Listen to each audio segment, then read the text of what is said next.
बुलढाणा जिल्ह्यातील चिखला गावातील कथित मारहाणीच्या प्रकरणाने अनपेक्षित वळण घेतले. सुरुवातीला आंदोलनकर्त्या महिलाचे कपडे फाडल्याचा आरोप करण्यात आला. या घटनेमुळे गावात तणाव निर्माण झाला आणि प्रकरणाला सामाजिक आणि राजकीय रंग चढला. मात्र समोर आलेल्या व्हिडिओनंतर या वादाला वेगळेच वळण मिळाले आहे. उपलब्ध दृश्यानुसार महिलेचे कपडे बाहेरच्या व्यक्तीने नव्हे तर तिच्याच वहिनीने फाडल्याचा दावा पुढे आला. या दाव्यामुळे सुरुवातीला करण्यात आलेल्या आरोपात प्रश्नचिन्ह उपस्थित झाले. त्यामुळे संपूर्ण कटिंग सत्यता काय याबाबत नव्याने चर्चा सुरू झाली. या प्रकरणामुळे गावातील वातावरण ढवळून निघाले असून विविध स्तरातून निपक्षीय आणि सखोल चौकशीची मागणी होत आहे. कोणत्याही निष्कर्षापर्यंत पोहोचण्यापूर्वी अधिकृत तपास अहवाल समोर येणं गरजेचं मानलं जातं.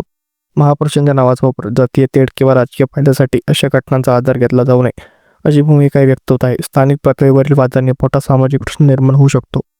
यासाठी संयम आणि जबाबदारीची गरज अधोरेखित केली जाते. एकूणच चिखला गावातील हे प्रकरण सुरुवातीच्या दाव्यापेक्षा अधिक गुंतागुंतीचे असल्याचे स्पष्ट झाले. आता सर्वांचे लक्ष अधिकृत तपास, वस्तुस्थिती आणि कायदेशीर कारवाईकडे लागले आहे.